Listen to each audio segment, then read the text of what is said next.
فاتحہ بنظر شہدائے کربلا۔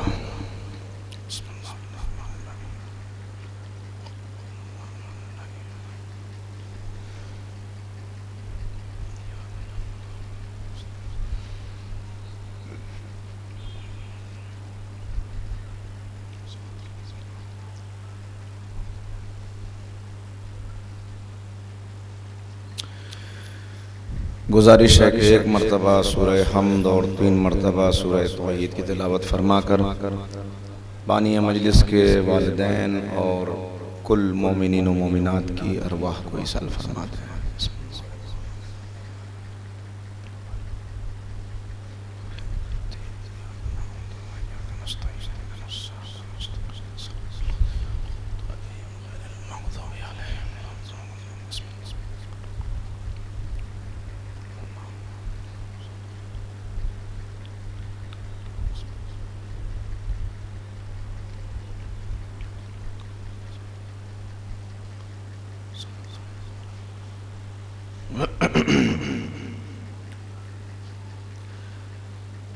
اعوذ باللہ من الشیطان اللعین الرجیم، بسم اللہ الرحمن الرحیم،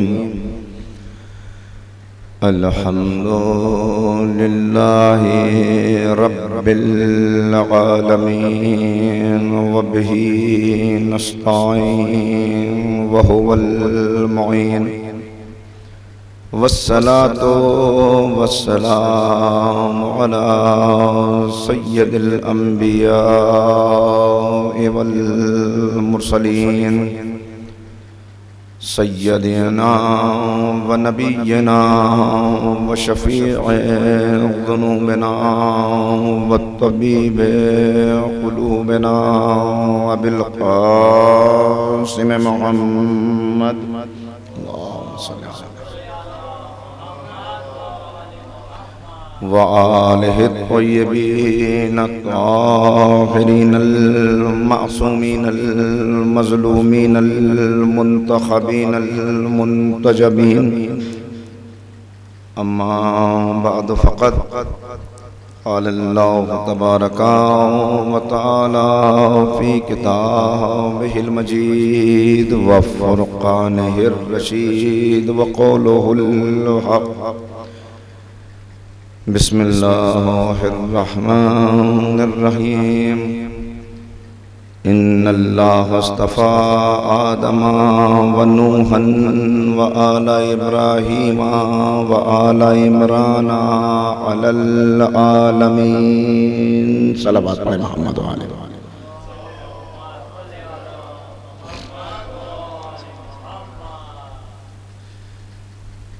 سامعین محترم،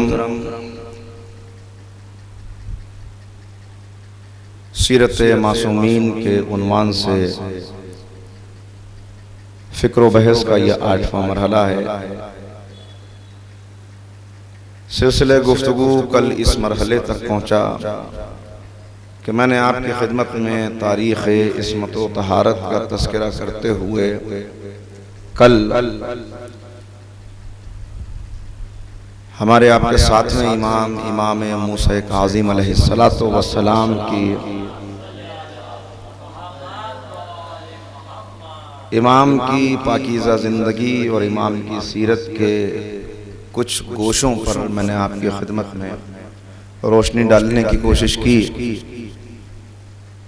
اور یہ عرض کیا کہ امام کے سامنے جو حالات تھے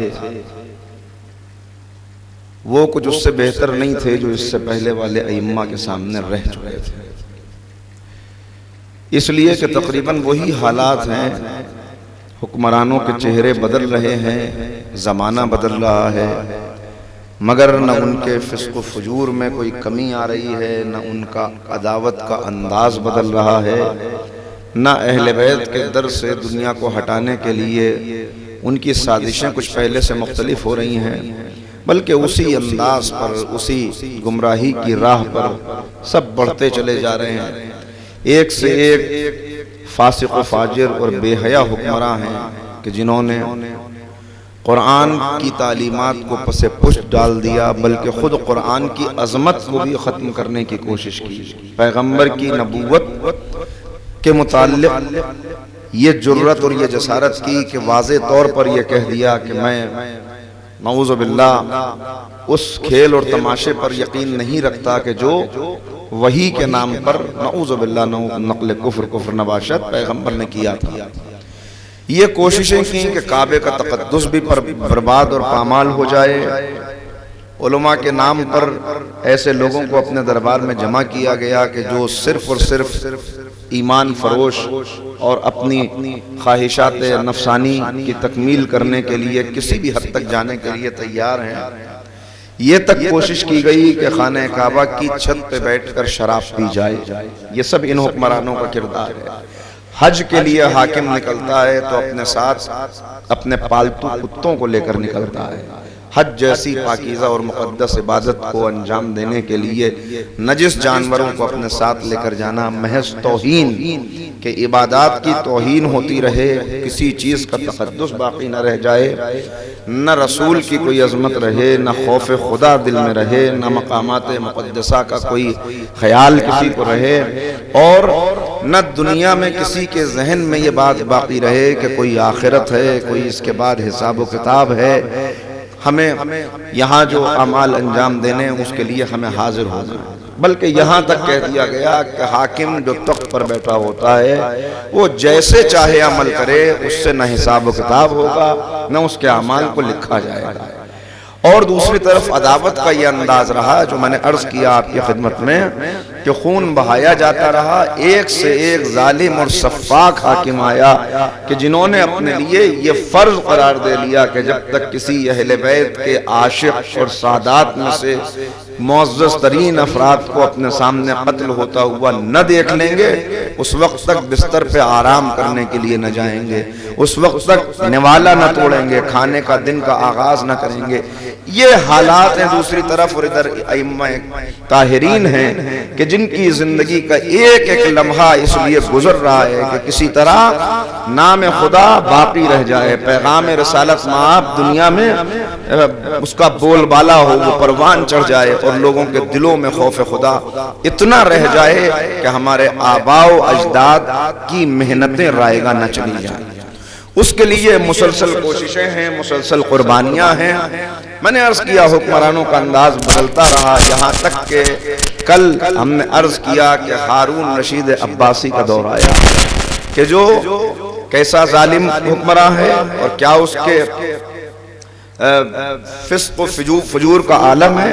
اس کے لیے میں نے کچھ باتیں آپ کی خدمت میں عرض کر دی، مگر دو تین جملوں میں اگر ان کو دہراؤں تو میں عرض کروں کہ سرکاری طور پر جوئے کا کھیل جاری کرنا سرکاری طور پر یہ ہارون کا کام ہے۔ سرکاری طور پر شطرنج کے باقاعدہ بازیاں لگانا اور ایک سے ایک ماہرین کو بلا کر انہیں لہو و لعب کے اندر مبتلا کرنا، یہ ہارون رشید عباسی کا کام ہے۔ سرکاری طور پر ایسی باتیں کیسے عرض کروں کہ وہ عزت فاسق و فاجر افراد کو حاصل ہے کہ اس نے اپنے دربار میں گویوں کی فوج جمع کی، گانے والوں کی، اور ایک طرف تو سادات کا عالم یہ ہے، اگر تاریخ کا آپ نظر ڈالیں کہ سادات کا عالم یہ ہے کہ کئی وقت کے فاقے ہو رہے ہیں۔ امام کے ایک چچا بیان فرماتے ہیں کہ میں ایک دن نکلا تو میں نے دیکھا کہ ایک معظمہ، ایک خاتون انتہائی باحجاب باحیا لوگوں کی نظریں بچاتی ہوئی دیکھ رہی ہے، ناقوں کی ایک قطار جا رہی ہے، ان کے اوپر گندم لدا ہوا ہے، جو گندم ناقوں کے تیز چلنے کی وجہ سے گر جاتا ہے اسے اپنے دامن میں سمیٹ کر لوگوں سے چھپتی چھپاتی وہ گندم جمع کر رہی ہے۔ ایک طرف تو یہ عالم کا مجھ سے رہا نہیں گیا، میں نے جا کے پوچھا کہ آپ کون ہیں اور یہ کون سا آپ کا طریقہ ہے، کیا بات ہے، خیریت تو ہے؟ کہا کہ میں اولاد علی و فاطمہ میں سیدہ ہوں اور میرے گھر میں 2 دن کا فاقہ ہے، اگر آج بھی گھر پہ کچھ نہ پہنچا تو بچوں کو ممکن ہے کہ بچوں کی زندگی کا سلسلہ ختم ہو جائے۔ تو ایک طرف تو یہ عالم اور دوسری طرف یہ عالم ہے کہ اگر حاکم وقت کی شان میں کوئی قصیدہ لکھ کے لے آتا ہے تو اس کے وزن کے برابر سونے کے سکے تول دیے جاتے ہیں۔ گویوں نے اور جھوٹا قصیدہ کہنے والے باطل شعراء نے تاریخ میں یہ جملے ان کے درج ہیں. انہوں نے یہ کہا کہ اگر کچھ دن تک یہ دور اور جاری رہ جاتا تو وہ وقت دور نہیں تھا کہ جب ہمارے گھر کی دیواریں چاندی کی ہوتی، چھتیں سونے کی ہوتی، اور ہماری 7 نسلوں تک دولت کی کسی کو احتیاج نہ ہوتی. اتنی دولت ہم نے جمع کر لی ہوتی. آپ دیکھ رہے ہیں یعنی جو بے حیا ہے اس کے لیے دولت کے دریا بہ رہے ہیں، جو دین پہ باقی رہنا چاہتا ہے اس کے لیے عرصہ حیات تنگ ہے، اسے 2 وقت کی روٹی میسر نہیں ہے. یہ حالات ہیں اور ان میں ہمارے ائمہ کی زندگی ہے. میں نے عرض کیا کیا کیا جب بس کل والی گفتگو کو دہراؤں گا نہیں، اس لیے کہ یہیں سے آگے بڑھ جانا ہے. اتنا سمجھ لیجئے کہ جب یہ سارے مظالم کرنے کے بعد بھی دل نہیں بھرا ہارون کا، اور امام موسیٰ کاظم علیہ السلام کو بھی شہید کرنے کے بعد اس کی عداوت کی پیاس نہیں بجھی، تو اب اس نے ایک دن یہ طے کر لیا، اور یہی واقعہ ہے کہ جو ہارون کے زوال کا سبب بنا. ظلم جب حد سے گزرتا ہے تو مٹ جاتا ہے. ظلم بہت زیادہ لمبے زمانے تک نہیں چلتا، آخر کبھی تو ظالم کا پیمانہ لبریز ہوتا ہے. تو عزیزو، جو واقعہ اس کے زوال کا سبب بنا ہے، اور یہیں سے آغاز ہوتا ہے ہمارے 8ویں امام علی رضا علیہ السلام کی سیرت کا، جن کے متعلق میں بہت اہم گوشے ہی آپ کی خدمت میں بیان کر کے آگے بڑھ جاؤں گا. اس لیے کہ آپ کے علم میں ہے کہ آج کی تقریر کے بعد ہمارے پاس 2 ہی تقاریر باقی ہیں، اور آج اگر ہم 2 معصومین کا تذکرہ کر لیتے ہیں تب بھی ہمارے سامنے یہ چیلنج موجود ہے کہ کل کی 2 مجالس میں 3 معصومین کا ذکر کیسے کیا جائے، اور آج 2 معصومین کا تذکرہ سمیٹ کے کیسے کیا جائے. لہٰذا جو باتیں امام علی رضا کے تعلق سے آپ کی خدمت میں آتی رہتی ہیں علیہ السلام کی تعلق سے، وہ میں دہراؤں گا نہیں، صرف اپنے رب کے لیے چند باتیں عرض کر کے 9ویں امام تک پہنچوں گا، اس لیے کہ ان کی سیرت ذرا کم بیان ہوتی ہے. بس وہ واقعہ دیکھیے کہ جو زوال کا سبب بنا کہ ایک دن اس نے یہ طے کر لیا کہ سادات میں سے، بنی فاطمہ میں سے کوئی ایک بھی زندہ نہ رہے. لہٰذا اب جو جملے ہیں وہ تو میں دہرا بھی نہیں سکتا، مگر آپ کو آسان کر کے پہنچانے کے لیے اپنے الفاظ میں بہت ہلکا کر کے بیان کر دوں کہ یہ حکم جاری کر دیا گیا کہ بنی فاطمہ کے گھروں کو لوٹنا اور ان کے گھر کے تمام مال و اسباب کو اپنے اوپر ایسے حلال کر لینا کہ جیسے کافروں کا مال نعوذ باللہ حلال ہوتا ہے، یہ جائز ہے. یہ کہہ کر فوج روانہ کی گئی، اور مشہور نام تاریخ کا ہے عیسی جلودی، کہ جو آیا اسی خیال سے کہ مدینے کی اینٹ سے اینٹ بجا دے اور مدینے میں سادات میں سے کوئی سلامت نہ رہے. اس وقت جو معززین تھے انہیں گرفتار کیا گیا. کیا کیا ظلم ہوئے اور کیسی کیسی ہستیوں کی شہادت ہوئی وہ خود ایک الگ موضوع ہے جس کے لیے بہت وقت درکار ہے، مگر اتنا سمجھ لیجئے کہ سب پہ مظالم آنے کے بعد آخر جب امام کے گھر پہنچتا ہے امام علی رضا کے پاس، تو اب اس کا ظلم دیکھیے. یہ ظلم تو شاید اس سے پہلے کربلا ہی میں نظر آئے گا کہ آنے کے بعد کہتا ہے کہ مجھے حکم حاکم یہ ملا ہے کہ میں آپ کے گھر کا ایک ایک سامان لوٹ لوں اور آپ کی کسی خاتون کے جسم پر لباس یہ سوائے ایک لباس کے کوئی لباس بھی باقی نہ رہے، نہ کوئی زیور باقی رہے، نہ پیر میں کوئی نالے نہ باقی رہے. اندازہ کیجئے. امام نے کہا اچھا کیا پیکر صبر و ضبط ہے میرا امام کہ امام اس کے بعد بھی خاموش ہیں. اس لیے کہ امام جانتے ہیں کہاں خاموش رہنا ہے، کہاں گفتگو کرنی ہے. جہاں مصلحت پروردگار نہیں ہے وہاں مظالم برداشت کر کے بھی امام چپ ہیں. کہا اچھا تو یہاں بیٹھ جا، میں اپنے ہاتھ سے ایک ایک چیز لا کر تیرے حوالے کر دیتا ہوں، اور تجھ سے یہ وعدہ کرتا ہوں کہ کوئی چیز میرے گھر میں باقی نہ رہے گی. میں ساری چیزیں تجھے دے دوں گا تاکہ حکم حاکم پہ عمل ہو جائے.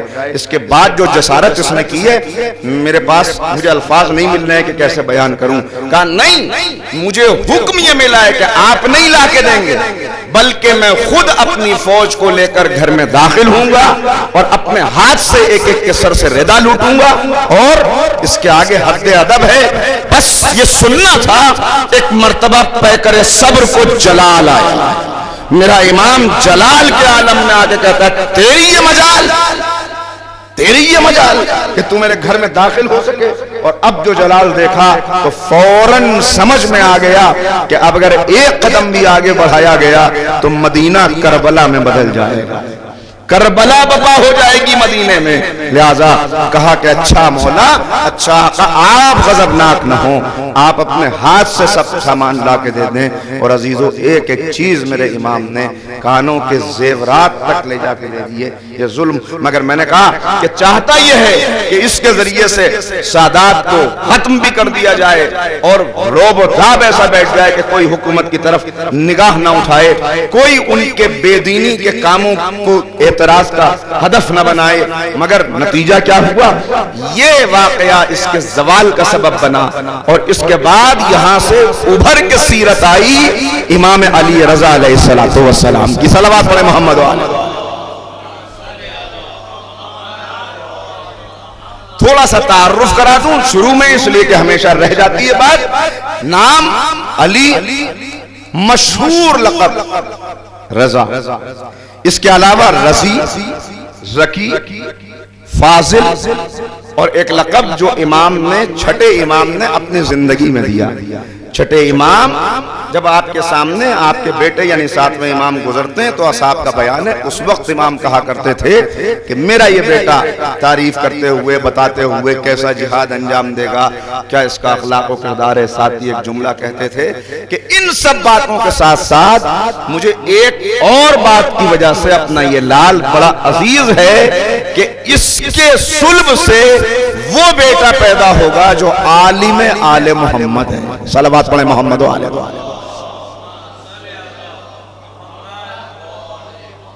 یعنی ان سب القاب کے ساتھ ایک لقب امام کا عالم آل محمد. آل محمد کے گھرانے میں جہاں سب عالم ہیں وہاں عالم آل محمد کا لقب لے لینا. کیوں یہ لقب؟ میں ابھی تھوڑا سا عرض کر دوں گا, زیادہ کا موقع نہیں ہے. والد سب جانتے ہیں کہ والد گرامی کی شخصیت کیا ہے, کل کچھ تھوڑا سا بیان ہوا.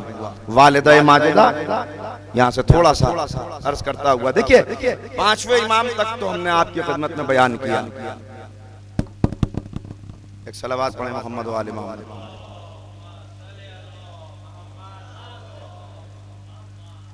والدہ ماجدہ بہت سے نام ہیں جو تاریخ میں ملے, مگر مشہور نام بی بی سمانہ خاتون یا بی بی نجمہ خاتون.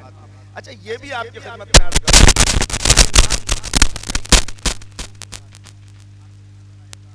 اماموں کی صلوات پڑھیں محمد و آل محمد. آپ کو نظر آئے گا تاریخ میں کہ امہات الائمہ میں سے بعض بیویاں ایسی ہیں جن کے کئی نام ہیں.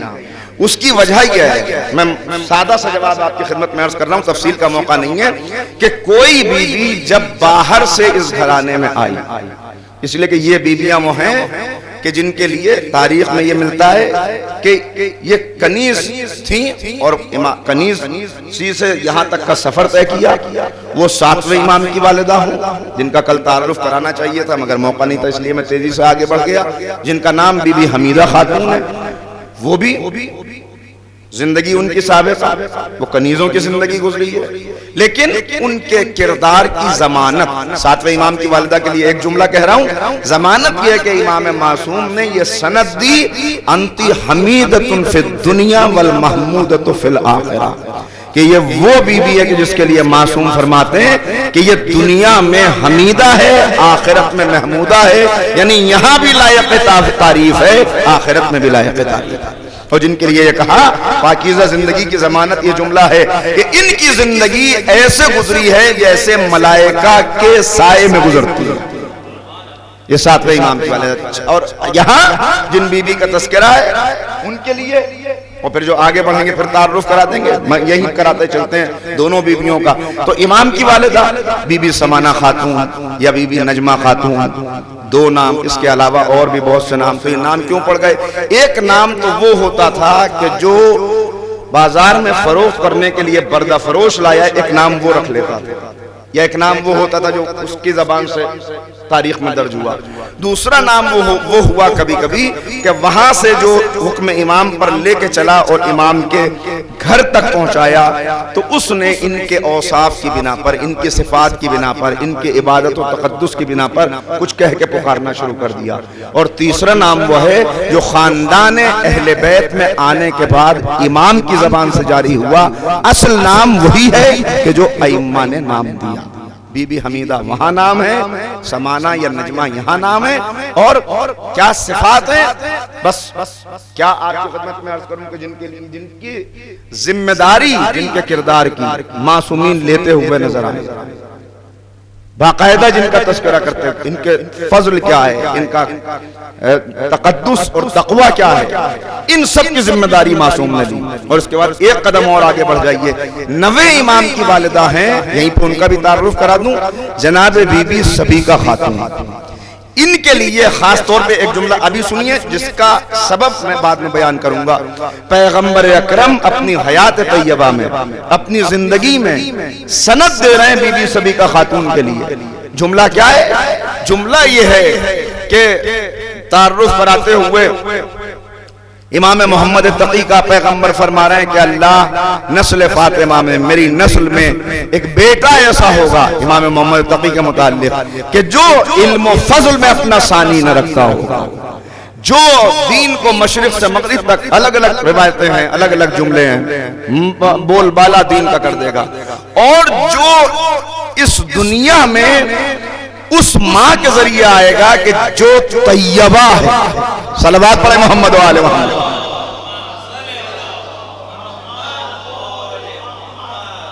جناب حمیدہ جن کے لیے معصوم کے فقرے، یہاں حمیدہ وہاں محمودہ۔ جناب نجمہ یا جناب سمانہ جن کے لیے امام کے فقرے، راوی بیان کرتا ہے، بڑی مختصر کر کے 2 جملوں میں سناتا ہوں روایت کہ میں سفر میں امام کے ساتھ تھا۔ سفر میں جب امام کے ساتھ تھا تو امام نے تذکرہ کرتے ہوئے، ساری بات بیان کرتے ہوئے وہاں پہ ذکر کیا کہ اللہ جو بیٹا عنایت فرمائے گا چھٹے امام میں، امام علی رضا کا تذکرہ کرتے ہوئے، اس کا نام علی ہوگا، اور یہ ہمارے سلسلہ عصمت و طہارت میں تیسرا علی ہے، جس کے اندر پہلے علی کا علم بھی ہوگا، چوتھے علی کا صبر بھی ہوگا۔ اور اس کے بعد جملہ عنایت فرمایا کہ اس کی والدہ ماجدہ، اس کی ماں، راوی سے کہتے ہیں اگر تم وہاں تک پہنچو تو اس بی بی کو میرا سلام پہنچا دینا۔ صلوات پڑھیں محمد و آل۔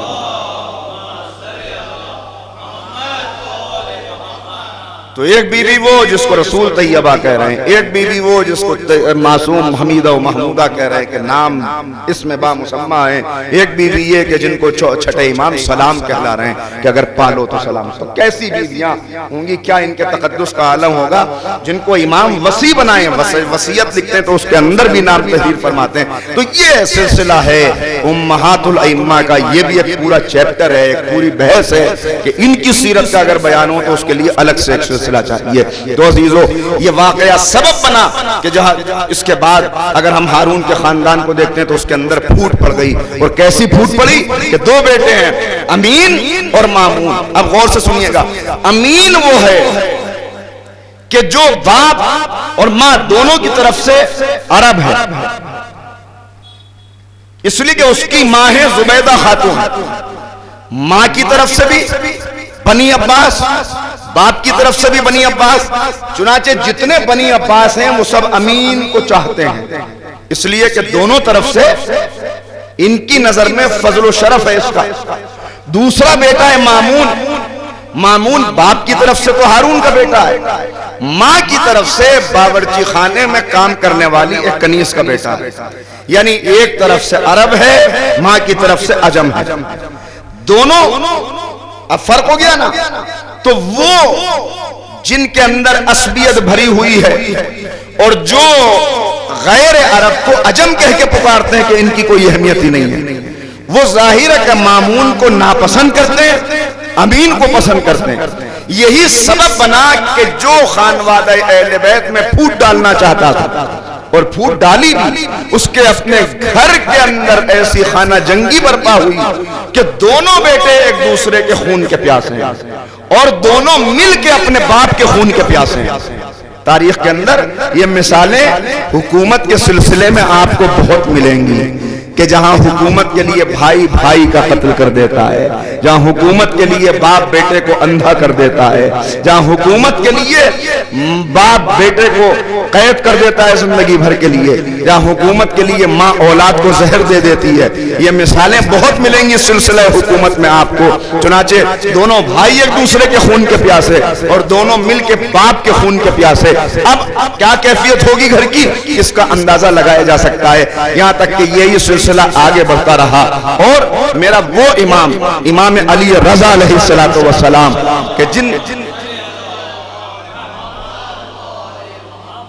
کہ جن کو ان دونوں کا جو لڑائی چل رہی ہے، جنگ چل رہی، جو خلفشار ہے، اس درمیان موقع مل گیا، اور یہ جو موقع ملا اس موقع کا بھرپور فائدہ امام نے اٹھایا اور ہر طرف سے اپنی توجہ ہٹا کر اپنی توجہ وقف کر دی علم کی ترویج میں، جو احادیث ہیں وہ پہنچ جائیں، جو علوم ہیں وہ آگے بڑھ جائیں، جو چاہنے والے ہیں ان کے عقیدہ مضبوط ہو جائیں، جو عمل سے دور ہو گئے ہیں وہ واپس پلٹ جائیں۔ چنانچہ امام کو موقع ملا، اس زمانے میں امام نے اپنے ہاتھ سے کتابیں لکھی اور بعض کتابیں آج تک تاریخ میں محفوظ ہیں۔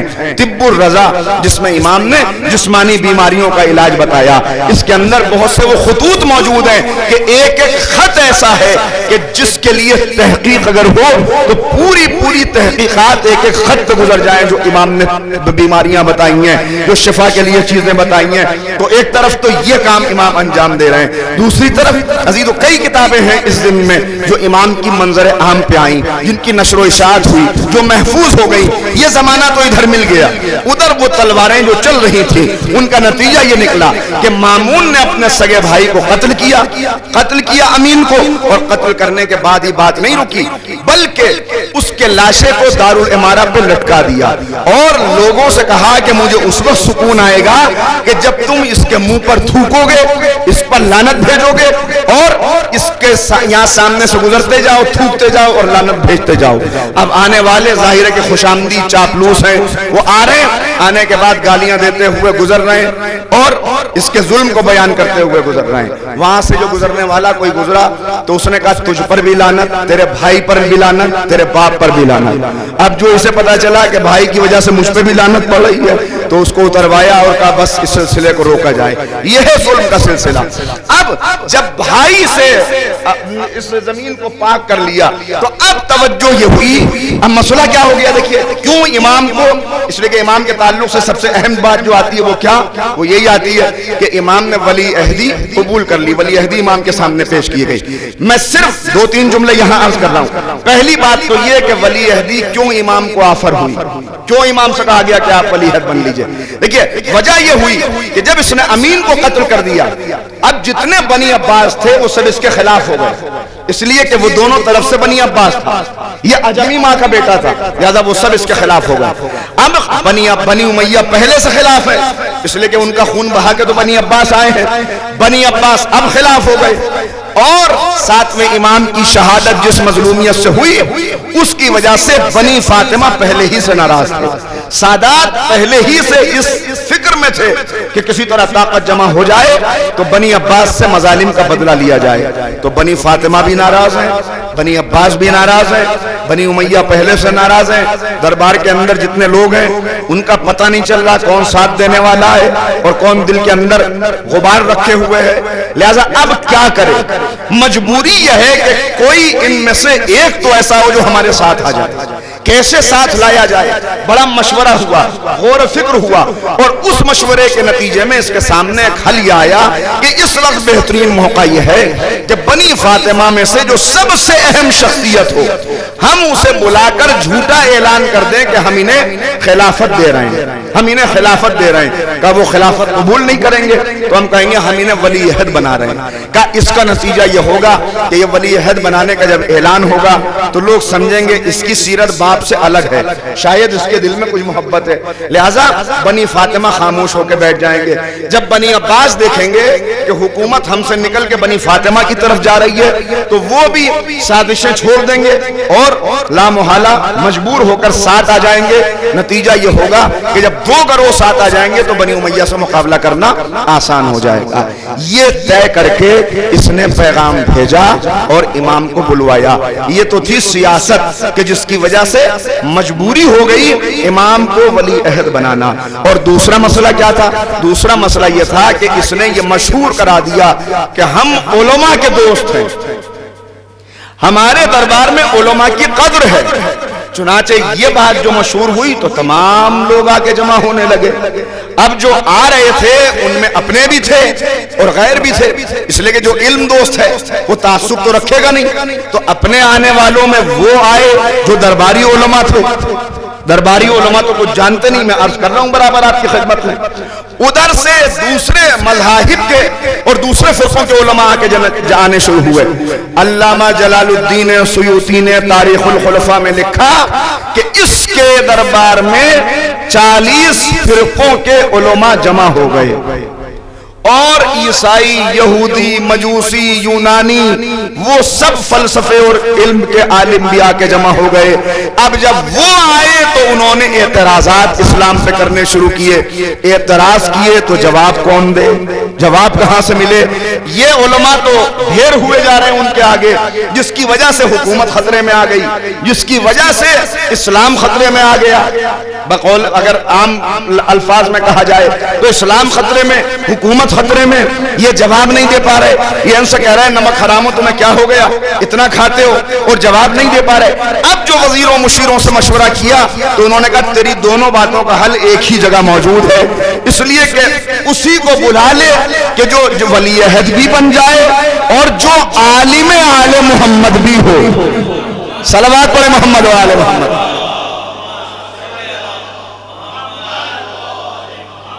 چنانچہ یہیں پر رک کے ایک بات عرض کر دوں کہ جب امام تشریف لائے ہیں اور امام سے کہنے والوں نے کہا کہ مولا آپ آ تو گئے اس دربار میں, مگر یہاں تو وہ لوگ موجود ہیں, یہودی ہیں, وہ آپ کی بات کو قرآن سے تو مانیں گے نہیں, حدیث کو تو مانتے نہیں, عیسائی ہیں, وہ رسول کو رسول تو مانتے نہیں, تو کن باتوں سے ان کی باتوں کا جواب دیں گے؟ توجہ فرمائیے گا, کن باتوں سے جواب دیں گے؟ مناظرے کیسے ہوں گے؟ امام مسکرائے, کہا دیکھنا.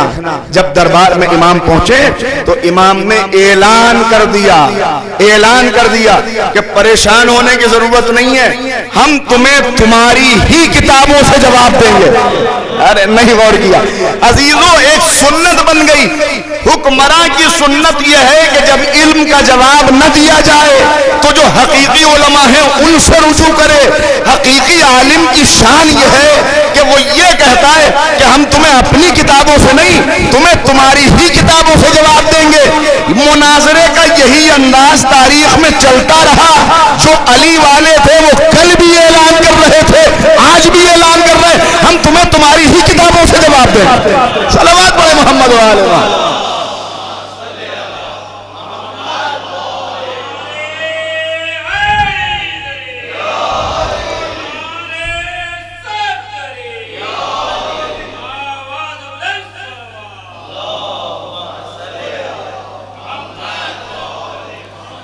چنانچہ عزیزان گرامی امام کو بلایا گیا, پیغام پہنچا, اور جب امام مدینے سے چلے ہیں تو امام کی شان کیا ہے؟ روضہ رسول سے رخصت ہو رہے تھے تو رو رہے تھے, گریہ کر رہے تھے, سب کو الوداع کہا, اس لیے کہ امام جانتے ہیں اب آنا نصیب نہیں ہوگا واپس یہاں پر.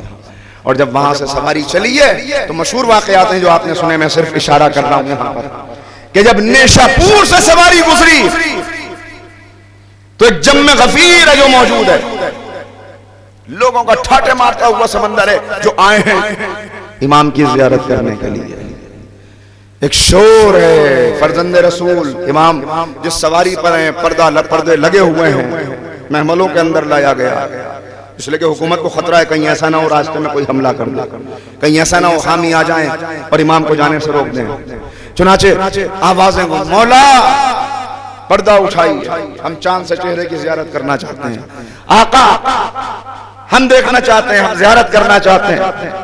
عزیزو بہت جب اصرار بڑھا تو ایک مرتبہ پردہ اٹھا اور امام کے چہرے انور کو دیکھ کر آئینہ امامت میں لوگوں نے عکس رسالت دیکھا. وہی شان، وہی انداز، وہی چہرہ، وہی گفتار، وہی رفتار، وہی گفتگو کا انداز۔ ایک مرتبہ دیکھ کر لکھا یہ روایت کی لفظیں ہیں کہ اتنا گریا ہوا کہ ہر طرف سے چیخیں بلند، چیخیں بلند۔ ہم کچھ سننا چاہتے ہیں، مولا کچھ بولیے، کچھ کہیے، ارشاد فرمائیے آقا، صلوات پڑھیں محمد و آل محمد۔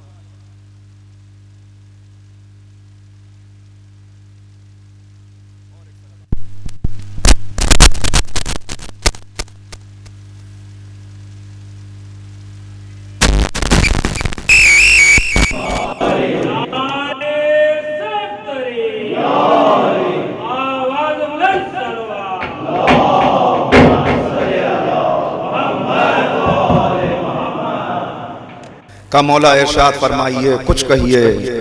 صاحبان فہم و دانش موجود ہیں، قبلہ تشریف رکھتے ہیں یہاں پر۔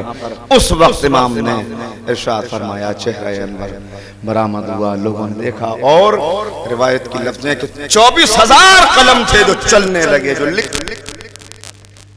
کیا ارشاد فرمایا؟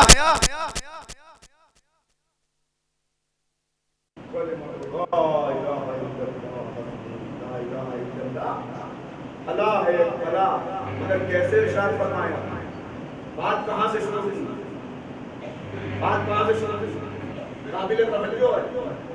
آپ کو جتنی حدیثیں ملیں گی غیروں کے پاس، کیا سلسلہ ملے گا؟ میں نے اس سے سنا، اس نے اس سے سنا، اس نے اس سے سنا، اس نے اس سے سنا۔ میرا خیال یہ ہے، میرا قیاس یہ ہے، میری بات یہ ہے، اور یہ اہل بیت کی شان ہے کہ جب بھی آپ سنیں گے کہ اللہ نے یہ فرمایا، قرآن میں یہ لکھا ہوا ہے، لوح محفوظ پہ یہ لکھا ہے، ہم سے ہمارے والد نے بیان کیا، ان سے ان کے والد نے بیان کیا، ان سے ان کے والد نے بیان کیا۔ چنانچہ امام نے جب بیان کرنا شروع کیا، کہا لکھو، مجھ سے فرمایا میرے والد نے، ان سے فرمایا ان کے بابا نے، ان سے فرمایا ان کے بابا نے، ان سے فرمایا امام زین العابدین نے، ان سے فرمایا حسین ابن علی نے، ان سے فرمایا حسن مصطفیٰ نے، ان سے فرمایا علی مرتضیٰ نے، ان سے فرمایا محمد مصطفیٰ نے، ان سے فرمایا جبریل امین نے، اور جبریل کو بتایا اللہ نے۔ صلوات پڑھیں محمد و آل محمد۔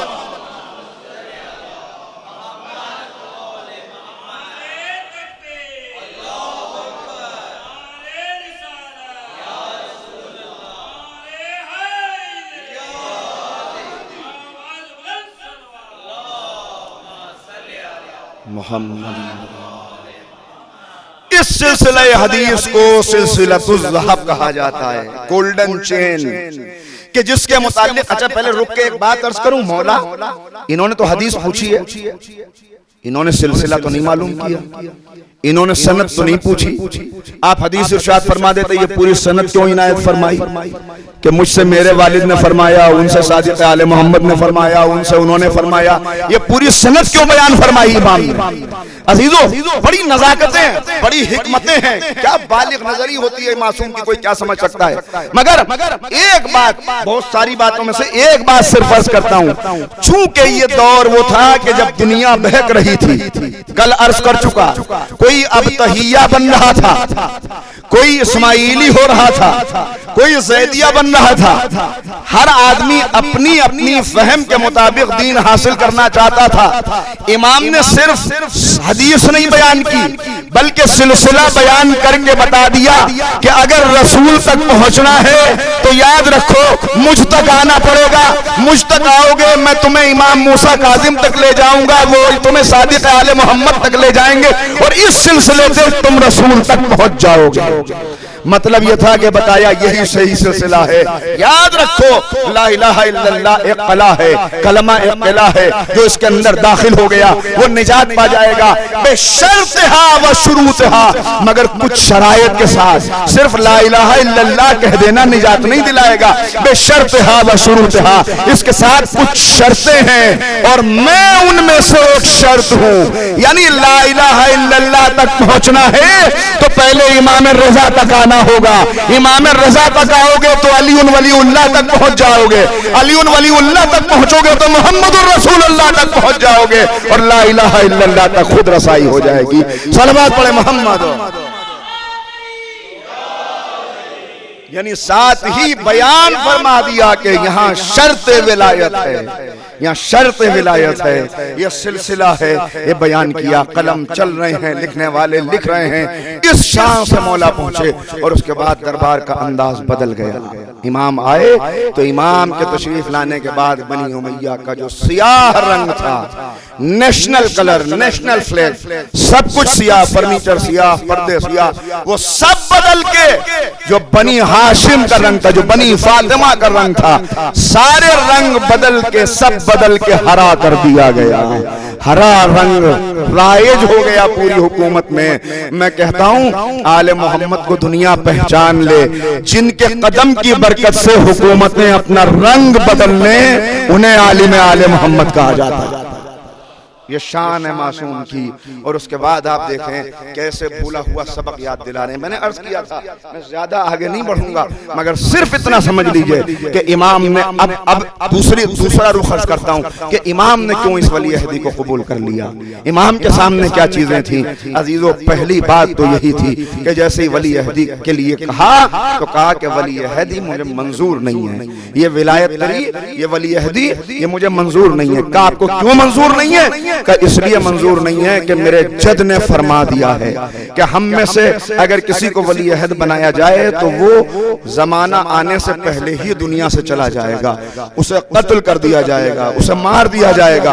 ایک مرتبہ کہتا ہے کون ہے جو میرے ہوتے ہوئے آپ کو مارے؟ امام نے آنکھوں میں آنکھیں ڈال کے کہا اگر مصلحت خدا ہوتی تو میں نام بھی بتا دیتا، قاتل کا نام بھی بتا دیتا۔ یہ کہہ کے ٹھکرا دیا کہ نہیں چاہیے، مگر اس کے بعد اصرار بڑھتا گیا۔ موقع ہے، سوچئے، غور کیجئے۔ اور اس کے بعد تعظیم، تکریم، انداز۔ امام جانتے ہیں کہ اس وقت شیعت کو مضبوط کرنے کے لیے بہترین کا طریقہ یہی ہے کہ اس ولی عہدی کو منظور کر لیا جائے، لیکن جب تک آخری وقت نہ آ جائے، حجت جب تک تمام نہ ہو جائے۔ آخر وہ وقت آیا کہ ایک مرتبہ ظالم نے تلوار نکال کے کہا کہ اگر آپ نے ولی عہدی قبول نہ کی تو اسی دربار میں آپ کا خون بہ جائے گا۔ اب امام خون بہنے سے تو ڈرتے نہیں، لیکن امام چاہتے ہیں کہ شہادت ہو تو اپنا اثر پیدا کرے۔ جہاں بے اثر شہادت ہو جائے اس شہادت کو کوئی فائدہ نہیں ہے۔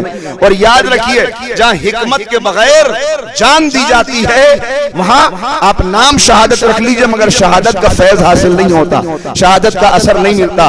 لہٰذا ہو سکتا تھا کہ سید الشہداء مدینے میں جنگ کریں، یہ ہو سکتا تھا کہ مکے میں اپنے حامی تلاش کریں، لیکن نہیں، امام چاہتے ہیں شہادت ہوگی تو جگہ کا انتخاب بھی ہم کریں گے، وقت کا تعین بھی ہمارا ہوگا، تاکہ خون جب بہ جائے تو صرف بہ کے زمین میں جذب نہ ہو بلکہ خون ناطق بن کے قیامت تک روشنی دیتا رہے اور شفق بن کے آسمان میں آثار نمودار ہو جائے۔ لہذا یہاں بھی امام کو معلوم ہے کیوں امام نے قبول کر لیا۔ اب دو راستے ہیں تو امام چاہتے ہیں کہ ٹھیک ہے شہادت تو ہونی ہے لیکن موقع مل جائے، ہمارے شیعوں کو موقع مل جائے۔ لہذا امام نے موقع دیا، اور وہ موقع آج جو آپ یہاں پہ بیٹھ کے نام لے رہے ہیں، بر صغیر کے اندر جو آپ شیعت کے اوپر فخر کرتے ہوئے نظر آ رہے ہیں، یہ صدقہ ہے امام کی سیاست الہیہ کا۔ اس لیے کہ یہ وقت جو امام نے لیا ہے، اس وقت کے اندر یہ مہلت جو ملی، اس میں امام نے سادات کو ہجرت کا حکم دیا، نکل جاؤ، ایران جاؤ، ہندوستان جاؤ، پھیلو دنیا کے اندر۔ یہی وجہ ہے کہ آپ کو سب سے زیادہ امام رضا کی اولاد نظر آئے گی۔ یہ موقع امام نے فراہم کیا، قتل کیا جا رہا ہے، مارا جا رہا ہے، مگر اب جب خود پہنچ گئے دربار کے اندر تو کچھ زمانے تک قتل کا سلسلہ روکا گیا۔ اب یہ سیاست ہے امام کی، پھیل جائیں سب کے اندر تاکہ پیغام اہل بیت پوری دنیا میں پھیل جائے۔ آج آپ کو سادات جہاں جہاں نظر آ رہے ہیں، یہ 7ویں امام اور 8ویں امام کا دور ہے کہ جس کے اندر سادات نے ہجرت کی ہے اور جس کی برکت سے دین پھیلا ہے پوری دنیا کے اندر۔ شیعت کا چراغ جگہ جگہ روشن ہوئے جس کی وجہ سے۔ ایک تو یہ موقع، دوسرا جو سبب تھا، چونکہ عالم آل محمد کہا کہ بس میں یہاں پہ روک لوں گا گفتگو کو اور ہم اگلے سلسلے کا آغاز کریں گے، اس لیے موقع نہیں، مگر دوسرا سبب یہ تھا کہ اہل بیت کے چاہنے والوں کو عمل سے دور کیا جا رہا تھا۔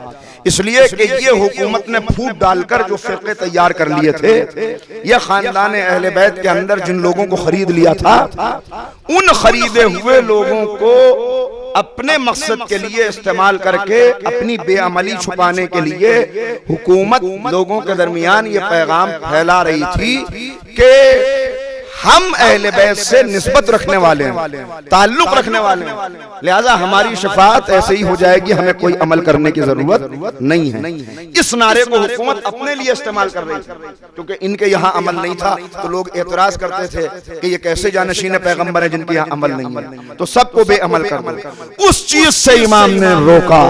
یہ چھٹے امام سے سلسلہ شروع ہوا اور 8ویں امام نے بہت زور دیا۔ چھٹے امام کی واضح حدیث ہے، وصیت جو پہنچی ان کی زوجہ کے ذریعے سے، جو پہنچی حضرت بی بی حمیدہ کے ذریعے سے ہم تک، کہ جس میں واضح طور پر امام نے فرما دیا کہ ہمارے چاہنے والوں کو یہ پیغام دے دو۔ ابو بصیر کے ذریعے سے روایت پہنچی ہے کہ ہمارے چاہنے والوں کو سنا دو، بتا دو یہ بات۔ یہ خاص طور پر آخر میں یہ وصیت کیوں؟ اس لیے کہ اسی صلوات پڑھیں محمد و آل محمد۔ علماء کرام تشریف فرمائیں، میں ان کی موجودگی میں گفتگو کر رہا ہوں، لہٰذا بس جلدی جلدی باتوں کو عرض کرنا ہے، جو باتیں رہ جائیں آپ کے لیے موقع ہے، اس لیے کہ آپ کے درمیان علماء اسی سرزمین پہ موجود ہیں۔ جو باتیں تشنا رہ جائیں، غیر واضح رہ جائیں، آپ وضاحت ان سے کر سکتے ہیں، اس سلسلے میں کسب فیض کر سکتے ہیں، اور جہاں علماء موجود ہیں ہمیں ان سے فیض حاصل کرنا ہی چاہیے۔ تو عزیزان گرامی ذرا سے دیکھیے اس سلسلے کو کیا ہوا اس کے بعد میں، کہ میں عرض یہ کر رہا تھا کہ ایک تو یہ وصیت امام کی وہ اسی لیے اس وقت آخر میں کہ لوگ الہاد عملی کا شکار ہو رہے ہیں، زبان سے کہہ رہے ہیں مگر عمل نہیں کر رہے، لہذا امام نے کہا پیغام پہنچا دو ہمارے شیعوں تک۔ جب ابو بصیر آئے تعزیت کرنے چھٹے امام کی تو جناب حمیدہ نے پردے کے پیچھے سے یہ پیغام پہنچایا، ابو بصیر پہلے اپنے امام کا آخری پیغام سن لو جو وصیت میں انہوں نے کہا ہے۔ کیا کہا؟ کہ سارے چاہنے والوں تک یہ پیغام پہنچا دو کہ جو نماز کو ہلکا سمجھے ہماری شفاعت اس کے لیے نہیں ہے، نماز کو ہلکا سمجھے، سبق سمجھے، ہماری شفاعت اس کے لیے نہیں ہے۔ یہاں اب یہ اس کے باوجود یہ فکری انحراف آتا چلا جا رہا تھا، لہذا امام نے دوسرا کام یہ کیا کہ ان لوگوں کو بلایا اور ان لوگوں سے بلا کے کہا یہ تم کیا کر رہے ہو؟ ہمارے جرم ہیں کہ جن کے پیر سے تیر نکال لیا جائے اور انہیں خبر نہ ہو، تم انحراف کا شکار ہو رہے ہو، لہذا لوگوں کو دعوت عمل دی۔ اور تیسرا اہم کام جو امام نے کیا، جس پر میری گفتگو اس وقت مجبوراً رکے گی اس لیے کہ مجھے آگے بڑھنا ہے، وہ کام یہ کیا کہ عزیزو ہوا کیا تھا، یونان کے اندر جو فلسفہ موجود تھا جس کے متعلق پہلے بھی کئی مرتبہ عرض کیا، مگر ابھی تک یہ ہو رہا تھا کہ وہاں سے مناظر آتے تھے، مناظرہ کرنے والے، اور وہ فلسفی اور علماء وہ آتے تھے اور زبانی بحث ہوتی تھی۔ زبانی بحث اتنی زیادہ اہمیت نہیں رکھتی، اس لیے کہ جب تک یہ زندہ ہیں بحثیں کریں گے، جواب دینے والے علماء موجود ہیں جواب دے دیں گے، لیکن کل وہ دور آئے گا کہ حقیقی علماء درمیان میں رہیں گے اور غیبت کا زمانہ شروع ہو جائے گا، لہذا اگر کوئی چیز تحریر میں آ گئی تو اس تحریر کو سند بنا کر کل زمانے میں پیش کیا جائے گا۔ ضروری ہے کہ تحریر کا جواب تحریر سے دیا جائے، تقریر کا مقابلہ تقریر سے ہوگا، تحریر کا مقابلہ تحریر سے ہوگا۔ تقریر کا مقابلہ تو امام نے اتنا کیا کہ 130 مناظرے ہیں جو امام علی رضا علیہ السلام نے کیا۔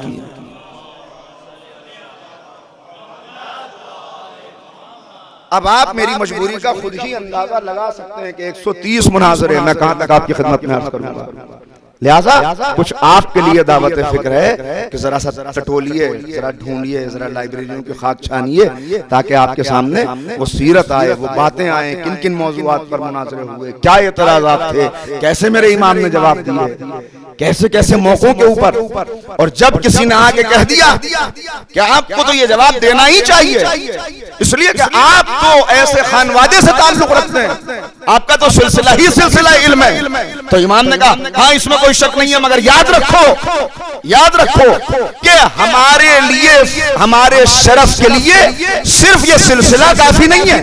مطلب یہ تھا لوگوں کو پیغام دینے کا کہ صرف اپنے سلسلے پر ہی ناز مت کرنا، اپنا کردار بھی دیکھنا، یہ نہیں صرف کہ ہم تو سادات ہیں، ہم تو علماء کے خاندان سے ہیں، ہم تو ایسے ہم تو ویسے نہیں، اپنا کردار بھی دیکھنا، یہ بار بار امام نے پیغام دیا۔ لہذا اب کیا ہوا تھا کہ تحریر میں خطرہ کیا آ رہا تھا؟ خطرہ یہ آ رہا تھا کہ یونان میں ایک بہت بڑا پادری تھا، بس یہ آخری بات عرض کر رہا ہوں اور بہت مختصر لفظوں میں، ورنہ یہ بھی بہت پھیلی ہوئی بات ہے۔ اس پادری نے، اس پوپ نے یہ حکم دے دیا کہ جتنا یونان کے فلسفے کی کتابیں ہیں، اس فلسفے سے لوگ گمراہ ہو رہے ہیں، لہذا ان سب کو ایک جگہ جمع کر کے جلا دو۔ کیا حکم دیا؟ ان فلسفے کی کتابوں کو ایک جگہ جمع کرو اور نظر آتش کر دو۔ جب یہ خبر مامون تک پہنچی تو اس نے یہ پیغام بھیجا کہ جلانے کی ضرورت نہیں ہے، تمہیں ضرورت نہیں ہے تو ہم منگائے لیتے ہیں۔ یہ کہہ کر کہ یہ سب سازشیں ہیں۔ میں نے کہا کہ حکومت چاہتی ہے کہ انحراف آ جائے، ہٹ جائیں، یہاں سے پورے انتظام ہوا ٹرانسپورٹیشن کا اور وہاں سے وہ ساری کتابیں یہاں منتقل ہوئیں، اور جب وہ کتابیں یہاں پر ہوئیں تو آپ کو تاریخ میں آج بھی ملے گا، تو آپ کو یہ ملے گا کہ بڑے علم دوست تھے، انہوں نے علم کی بڑی خدمت کی، مگر خدمت کیا ہو رہی تھی وہ میں بتا رہا ہوں آپ کو۔ تو ایک ادارہ قائم کیا، بیت الحکمت۔ بیت الحکمت کے قیام کا مقصد یہ تھا کہ اس سارے فلسفے کو عربی زبان میں ٹرانسلیٹ کر دیا جائے۔ اب جو یہ فلسفہ عربی زبان میں ٹرانسلیٹ ہوا تو میں نے عرض کیا اب تک تو زبان کا زبان سے مقابلہ تھا، لیکن اب امام کے سامنے بہت بڑا چیلنج یہ ہے کہ جہاں اور چیزوں کا مقابلہ کرنا ہے وہاں یہ کتابیں آ گئی ہیں۔ اگر یہ کتابیں موجود رہ گئیں تو اب کچھ دنوں کے بعد وہ وقت آئے گا کہ زمانہ غیبت شروع ہوگا، اس وقت کون جواب دینے والا ہوگا؟ بہک جائیں گے ہمارے چاہنے والے۔ لہٰذا اس اعتبار سے یہاں آپ کو پتا چلے گا کہ آپ واقعی عالم آل محمد تھے۔ اس گھر میں ہر ایک عالم ہے، ہر ایک عالم ہے، مگر جس نے اپنے جد سے لے کر ساتویں امام تک سب کے علوم کو پھر سے جلا بخش دی، اسے عالم آل محمد کہتے ہیں۔ آپ نے کہا ولی عہد بنا دیا گیا کہ مجھے تمہاری کسی چیز سے کچھ لینا دینا نہیں ہے، حکومت کا نظام کیا بناتے ہو بناؤ، بس ایک بات ہے شیعیان علی پہ ظلم نہ ہو۔ اس شرط کے ساتھ آپ حکومت کے معاملات سے الگ ہوئے، اور دوسری شرط یہ ہے کہ بیت الحکمت کا نظام میرے ہاتھ میں دیا جائے، علمی کام جتنے ہوں وہ سب میری نگرانی میں ہوں، میں ان کو اپنے آپ معائنہ کروں۔ اور اس کے بعد اسی بیت الحکمت میں امام نے یہ خدمات انجام دی کہ اب جو کتابیں ترجمہ ہو رہی امام دیکھ رہے ہیں، حالانکہ اس کے باوجود بھی کمیاں رہ گئیں اور باتیں، لیکن ظاہر ہے کہ جتنی مہلت امام کو ملی، 50 سال کی حیات طیبہ ہے، 50 سال میں کتنا وقت مل سکتا تھا۔ اور ایک کام اہم یہ ہوا اس دور کے اندر کہ آپ امام ضامن باندھتے ہیں اپنے بازو پر، یہ امام ضامن کہاں سے آیا؟ کہ یہ امام ضامن، امام کا ایک لقب ضامن بھی ہے۔ رسول کی ایک حدیث تھی کہ جس میں پیغمبر نے فرمایا کہ اگر کوئی سفر میں ہم آل محمد میں سے، محمد و آل محمد میں سے کسی کا نام بھی لکھ کر اپنے ساتھ رکھے تو وہ بلاؤں اور مصیبتوں سے محفوظ رہے گا۔ صلوات تو پڑھ دیجئے نا اس بات پر۔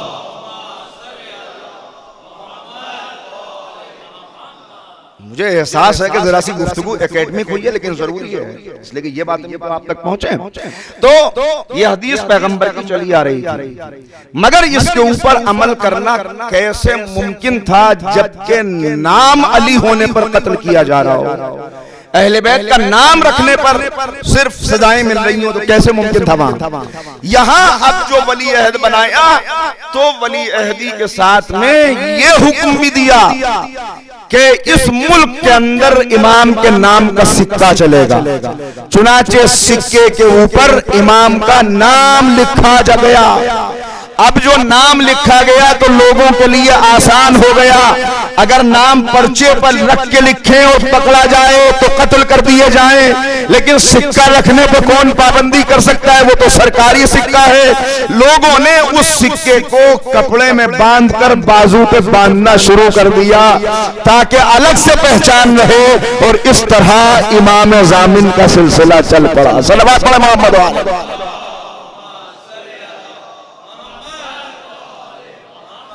بس ذرا سا آج مائک بھی ساتھ نہیں دے رہا ہے تو آپ ایک چھلکتی ہوئی صلوات اور پڑھ دیں تو میں اگلے مرحلے میں داخل ہو جاؤں گا.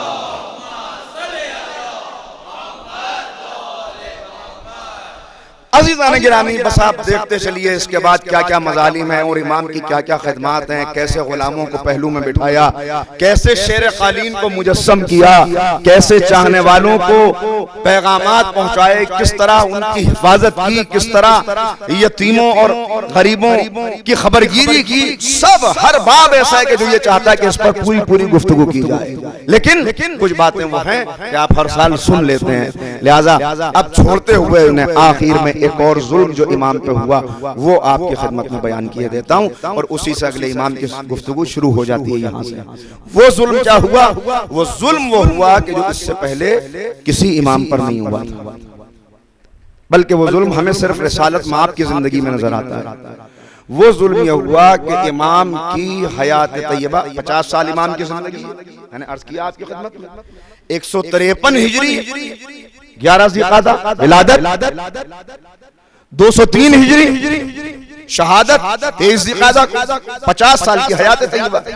ان 50 سال میں سے 47 سال گزر گئے اور امام کے یہاں کوئی اولاد نہیں ہوئی. لہذا لوگوں نے آپ کو ابتر کے تانے دینے شروع کر دیے، بے اولاد، ابتر، مقطوع النسل، اللہ نے بیٹا نہیں دیا. اور جب بھی کوئی چاہنے والا آکے کہتا ہے کہ مولا آپ کی زبان تو دوسروں کے لیے دعا کرتی ہے، ان کے یہاں سارے مسائل کا حل ہو جاتا ہے، تو امام کہتے ہیں ذرا انتظار کرو، وقت آئے گا، وعدہ کیا گیا، ذرا ٹھہرو. اور میں نے عرض کیا کہ آپ کی زوجہ یہ نسل سے ہیں، قبیلے سے ہیں. رسول کی زوجہ جناب ماریہ قبطیہ کے، ان کا اور ماریہ قبطیہ کا قبیلہ ایک ہے، دونوں کا. یہ بی بی جب تانے دیے جائیں گے تو عورت کو بھی تانا دیا جائے گا نا، بانجھ ہونے کا تانا جو ہمیشہ دیا جاتا ہے معاشرے کے اندر. لہٰذا آپ کو بھی تانے دیے جا رہے ہیں، ان کو بھی تانے دیے جا رہے ہیں، اور امام خاموش ہیں ان تانوں سے. امام خاموش اس لیے ہیں کہ رسول خاموش تھے اس وقت. تم ابتر کے تانے دیتے رہو مگر ہم جواب نہیں دیں گے، اللہ خود جواب دے گا. چنانچہ وہاں ابتر کے تانوں کا جواب کوثر کی شکل میں آیا، یہاں ابتر کے تانوں کا جواب امام محمد تقی کی شکل میں آیا. صلوات پڑھے محمد و آل محمد.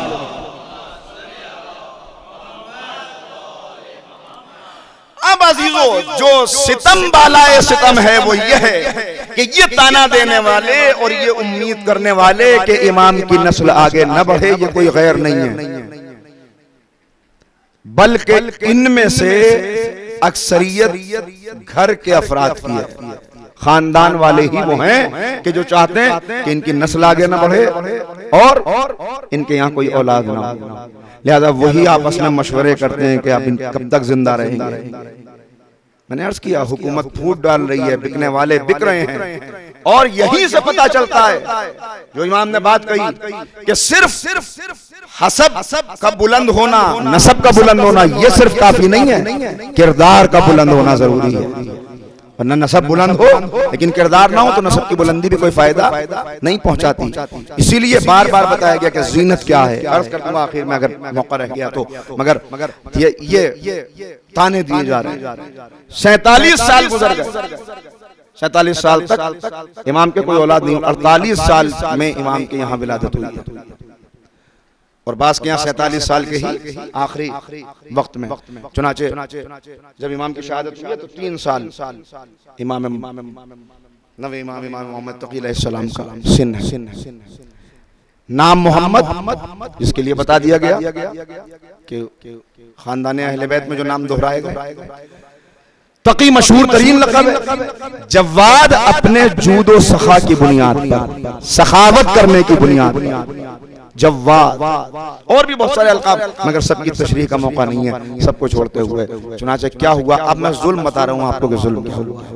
ظلم یہ ہوا کہ جب امام کے یہاں اس بیٹے کی ولادت ہو گئی اور لوگوں نے دیکھ لیا تو اب دیکھیے میں نے آپ کو کیا بتایا شروع میں کہ پیغمبر نے حدیث ارشاد فرمائی جس میں یہ بیان فرمایا کہ میرے حسین کی نسل سے وہ بیٹا، یعنی امام کے لیے جہاں فضائل بیان کرتے ہوئے ایک لفظ استعمال فرمایا کہ وہ ایک طیبہ و طاہرہ کے بطن سے اس دنیا میں آئے گا۔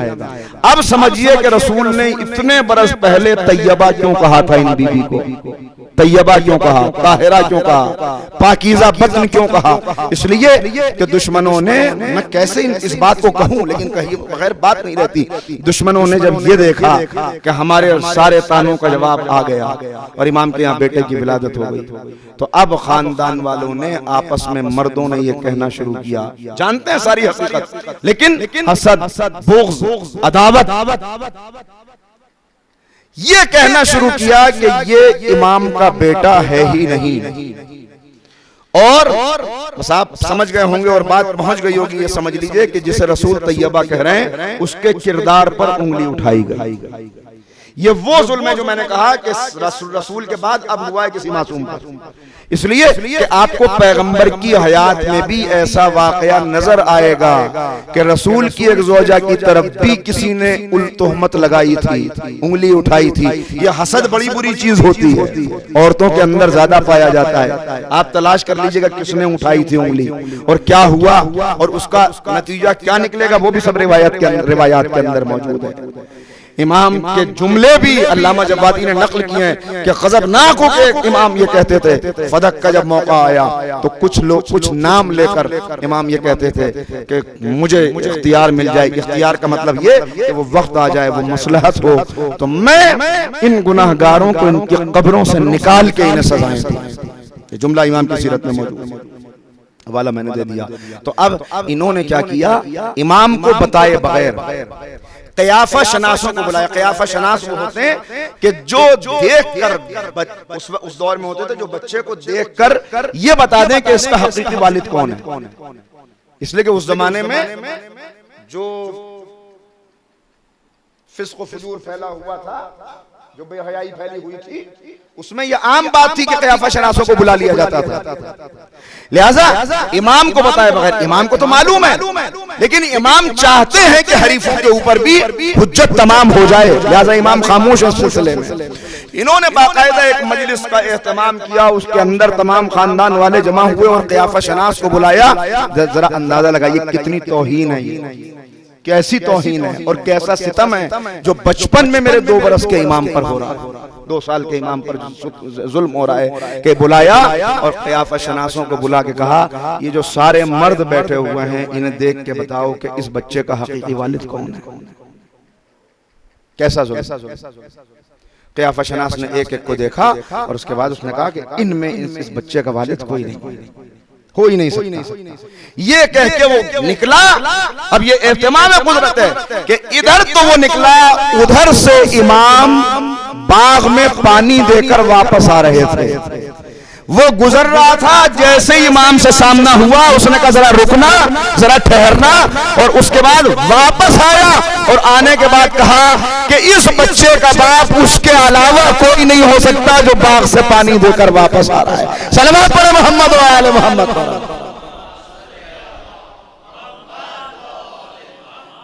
میں کہتا ہوں کہ ایسے خاندان والوں سے تو وہ قیافہ شناس بہتر ہے کہ جو امام کی معرفت رکھتا ہو، جو پہچان۔ اور عزیزو یہاں سے امتحان اور زیادہ سخت ہوا۔ اب کیسے سخت امتحان ہے، بس میں جلدی 2-3 باتیں آپ کی خدمت میں عرض کر رہا ہوں کہ وہاں سلسلہ بدل رہا ہے آگے۔ اور مامون نے امام کی شہادت کے بعد 8ویں امام کو زہر دینے کے بعد اب ایک اور کارنامہ انجام دیا۔ پھر سے اب لوگوں کو ادھر راضی کرنا ہے، لہذا رنگ پھر بدل کے سیاہ کر دیا۔ وہ سب سلسلہ ادھر چل رہا ہے اور ایک دن اپنی سواری پر سوار ہو کر نکلا۔ یہ پہلا واقعہ ہے امام کے بچپن کا جس سے امام کی شخصیت روشنی میں آئی اور لوگوں کو معلوم ہوا اور پتہ چلا۔ تو اب بچے کھیل رہے ہیں اور بادشاہ سلامت کی سواری آ رہی ہے۔ بادشاہ کی سواری، ہٹو بچوں کی صدائیں، بادشاہ نکلیں گے، جگہ دو۔ اب جو سواری آئی تو سارے بچے بھاگ گئے، ایک بچہ باقی رہ گیا، ایک بچہ اپنی جگہ کے اوپر کھڑا ہوا۔ مامون نے دیکھا، سوال کیا ایک مرتبہ، سب بھاگ گئے تم کیوں نہیں بھاگے؟ مشہور واقعہ ہے، آپ نے بہت سنا ہے، میں مختصر صرف تسلسل کے لیے عرض کر رہا ہوں۔ سب چلے گئے، تم کیوں نہیں گئے؟ امام نے کہا کہ میرے جانے کی کوئی وجہ نہیں تھی، اس لیے کہ 3 وجوہات سے میں یہاں سے ہٹتا۔ پہلا سبب تو یہ تھا، پہلی وجہ تو یہ تھی میرے ہٹنے کی کہ میں نے کوئی غلطی کی ہوتی، میں نے کوئی خطا کی ہوتی اور مجھے تیرا خوف ہوتا تب میں یہاں سے ہٹتا، مگر میں نے کوئی خطا نہیں کی، کوئی خوف نہیں ہے تو میں کیوں یہاں سے ہٹوں؟ اور دوسرا سبب یہ ہو سکتا تھا کہ راستہ تنگ ہوتا کہ تیرے گزرنے میں تنگی پیدا ہو، میں راستے سے ہٹ جاتا۔ نہ راستہ تنگ ہے، نہ میں گنہگار ہوں، اور نہ ابھی تک میں نے تجھ سے کوئی ظلم دیکھا ہے کہ تجھے ظالم جان کے یہاں سے ہٹ جاؤں۔ میں کہوں گا مولا یہ سوال تو اسے آپ سے کرنا ہی نہیں چاہیے، اس لیے کہ راستے سے بادشاہ کو دیکھ کر وہ ہٹے جو درباروں سے ہٹنے کے عادی رہے ہو، جو میدانوں سے ہٹنے کے عادی رہے ہو، جس کا تعلق وہاں سے ہو کہ گرتی ہوئی دیوار کے آگے بھی والدہ داخل ہو جائے، جس کا وہاں سے تعلق ہو کہ ہر میدان کے آگے ٹھہر جائے۔ میں کہوں گا بھاگنے والوں سے یہ سوال کیا جاتا ہے، کرار غیر فرار کی نسل سے یہ سوال نہیں کیا جاتا۔ صلوات پڑھو محمد و آل محمد۔ اور ذرا مل کے ایک صلوات بلند پڑھ دیں تو میں جلدی سے سلسلے کو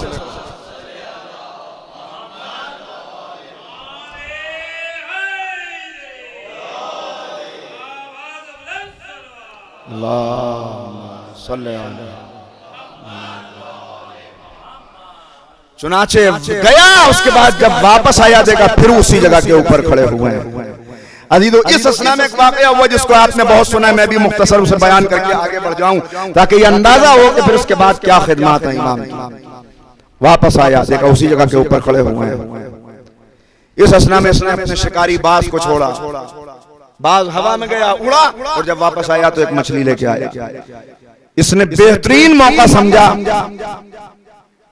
مچھلی کو مٹھی میں دبایا، اپنی سواری سے نیچے اترا اور امام کے پاس آ کے سوال کیا کہ کیا آپ بتا سکتے ہیں میری مٹھی میں کیا ہے؟ یہ سوال کا انداز ہی بتا رہا ہے کہ جانتا ہے کہ ان کا بچپنا ہو یا جوانی ہو علم وہی رہتا ہے، اس لیے کہ ایک چھوٹے سے بچے سے کوئی ایسا سوال نہیں کرے گا۔ کیا بتا سکتے ہیں میری مٹھی میں کیا ہے؟ امام مسکرا کے کہا کہ ہمارے جد سے جبرائیل نے نقل کیا کہ اللہ نے زمین و آسمان کے درمیان میں دریا بنائے ہیں، ان دریاؤں کے اندر مچھلیاں ہیں، اور زمین کے اوپر اللہ نے کچھ لوگوں کو حکومت دے دی ہے، وہ شکار کا شوق رکھتے ہیں، لہٰذا حاکم وقت اپنے شکاری باز کو چھوڑتا ہے، وہ ان دریاؤں میں سے مچھلی لے کر آتا ہے، اور وقت کا حاکم اپنی مٹھی میں مچھلی دبا کر آل محمد کے علم کا امتحان لیتا ہے۔ صلوات پڑھیں محمد و آل محمد۔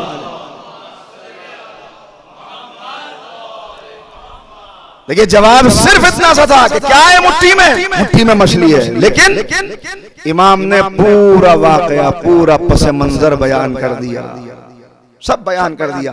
یہ حکمت ہے امام کی، یہ مصلحت ہے، کہیں چھوٹا جواب دیتے ہیں کہیں بڑا جواب دیتے ہیں، اس لیے کہ جہاں جیسی مسئلہ ہے تو پوچھا تھا اللہ نے موسیٰ سے، موسیٰ تمہارے ہاتھ میں کیا ہے؟ موسیٰ نے یہ نہیں کہا عصا ہے، بلکہ پورا سلسلہ بیان کر دیا، یہ عصا ہے، میں اس کو تکیہ بھی بنا لیتا ہوں، اس سے میں جاتا ہوں تو جانوروں کو اصلاح بھی کر لیتا ہوں، میں اس سے سہارا بھی لے لیتا ہوں، یہ مجھے سایہ بھی بن جاتا ہے، یہ میرا تکیہ بھی بن جاتا ہے۔ سوال اتنا سا، جواب اتنا بڑا۔ اسی سیرت پہ اس وقت عمل کرتے ہوئے طویل جواب دیا۔ ایک مرتبہ نگاہ انتخاب پہچان گیا کہ انہیں میرے دربار میں ہونا چاہیے، وجہ کیا ہے؟ تاکہ ان کے اوپر نظر بھی رہے، اس لیے کہ ابھی وہ سلسلہ ختم نہیں ہوا ہے، تو وہی علم و فضل موجود ہے، وہی چیزیں موجود رہیں گی تو کیسے ہم انتقام لے پائیں گے؟ لہٰذا فیصلہ کر لیا کہ اپنی بیٹی ام الفضل کا نکاح امام سے کرے۔ اس خبر کا عام ہونا تھا۔ دیکھیے یہ ترکیب ہے، کہ امام کے گھر میں ہماری جاسوس بھی موجود رہے. اب دو طرف سے امام کا مقابلہ ہے. ایک طرف وہ گھر والے کہ جو امام تسلیم کرنے کے لیے تیار نہیں, جو بار بار امتحان لیتے ہیں. چنانچہ ایک مرتبہ سارے گھر والوں نے مل کے یہ طے کیا کہ علماء کو بلاؤ اور امتحان لو. ایک امتحان تو امام کا یہ ہوا, اور امام بھی اس بات پر راضی ہو گیا کہ چلو تم بھی حجت تمام کر لو. چنانچہ طے کر کے آئے کہ امام سے سوالات کیے جائیں. اور آپ کو یقین آئے گا کتنے سوال کیے گئے. سوال کیے جاتے تھے اور ہر سوال کا جواب امام دیتے تھے.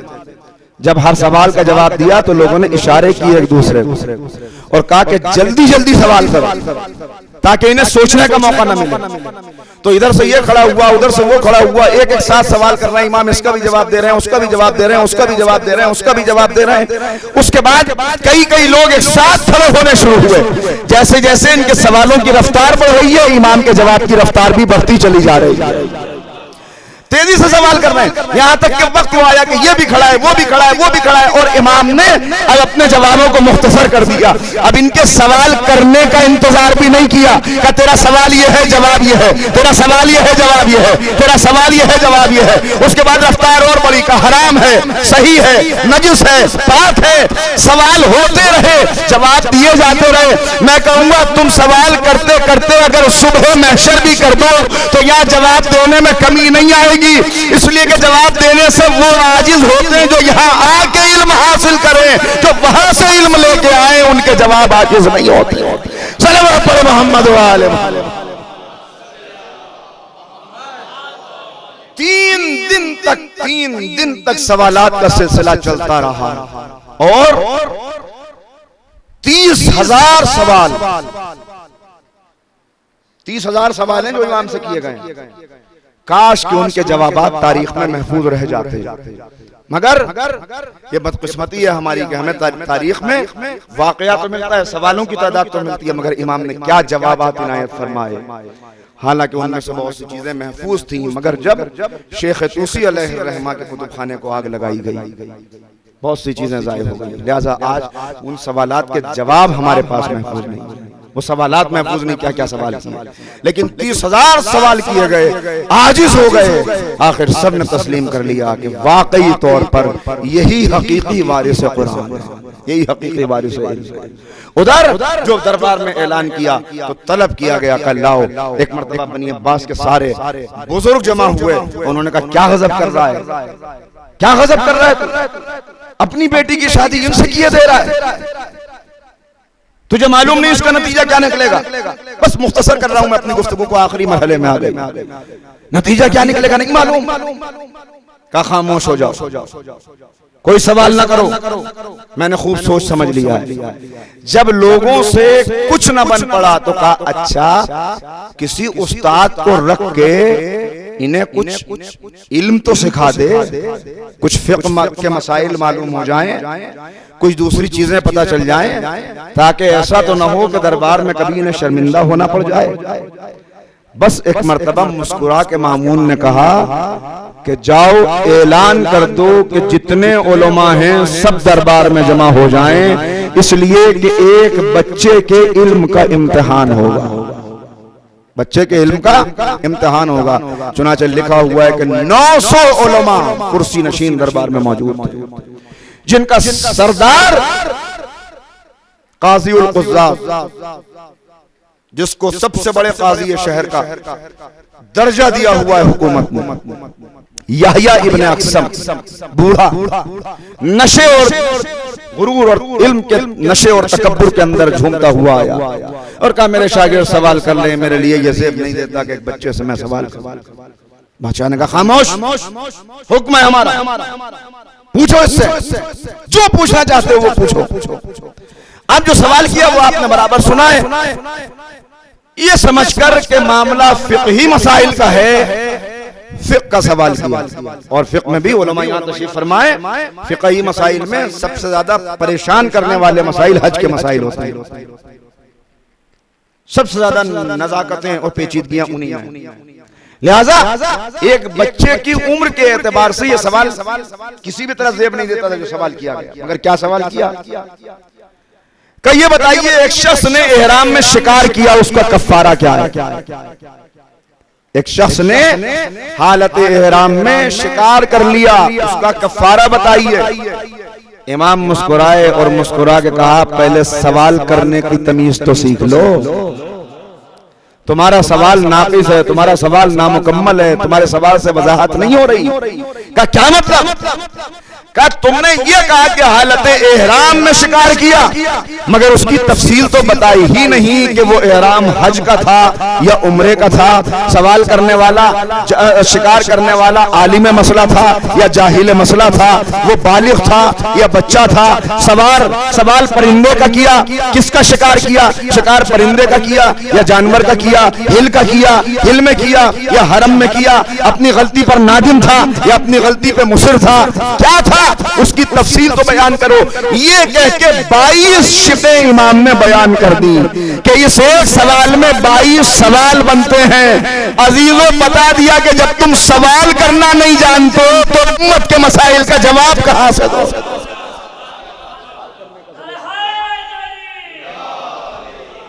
22 شقیں بیان کر دی، اور اس کے بعد اب جو 22 شقیں بیان کی تو پورا دربار حیرت میں، سروں پر طائر بیٹھے ہوئے ہیں، سب بیٹھے ہوئے حیرت سے دیکھ رہے ہیں کہ یہ معاملہ کیا ہے۔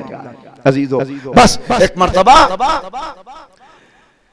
کہا کہ اچھا، مامون کہتا ہے پوچھو کس شق کا جواب پوچھنا ہے۔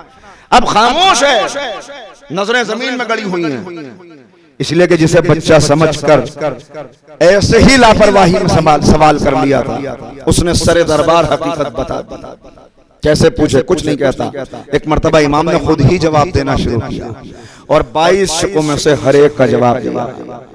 اگر بالغ ہے تو کفارہ ہوگا، اگر نابالغ ہے تو کوئی کفارہ نہیں، وغیرہ وغیرہ، پورے وہ سارے جواب محفوظ ہیں۔ میں چھوڑتا ہوا آگے بڑھ رہا ہوں۔ جب بات مکمل ہو گئی، اب پورے دربار پر سکوت طاری ہے، کوئی جواب نہیں دیتا، تو ایک مرتبہ امام نے کہا کیا اجازت ہے کہ ایک سوال میں بھی کر لوں؟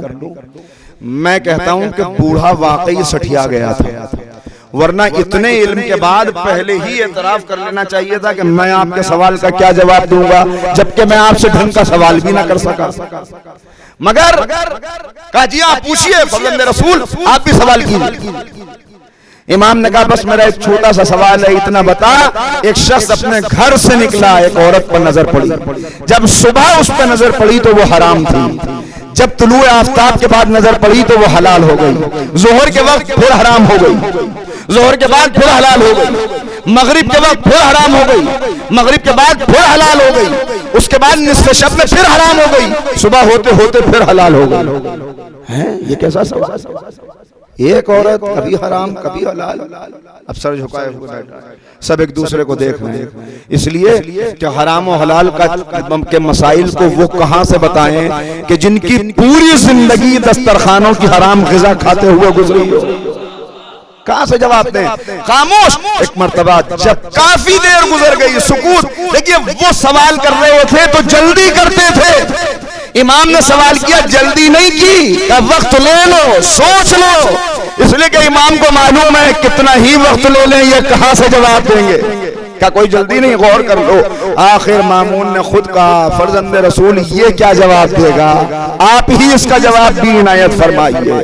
اب امام نے جواب عنایت فرمایا کہ سنو، صبح ایک شخص جب اپنے گھر سے نکلا تو ایک عورت کو اس کی نظر پڑی جو کسی دوسرے کی کنیز تھی، چونکہ دوسرے کی کنیز تھی لہذا اس پر حرام تھی، اس نے اسے خرید لیا، یہ اس پر حلال ہو گئی، اس کے بعد آزاد کر دیا پھر حرام ہو گئی، نکاح کر لیا پھر حلال ہو گئی، اس کے بعد وہ وقت آیا کہ اس نے اس سے لیے یہ کہہ دیا کہ تو میری ماں جیسی، تیری پشت میری ماں جیسی، پھر حرام ہو گئی، اس کے بعد کفارہ دے دیا پھر حلال ہو گئی، کہ رات کو طلاق دے دی پھر حلال ہو گئی، صبح کو رجوع کر لیا پھر حلال ہو گئی۔ صلوات پر محمد و آلہ محمد۔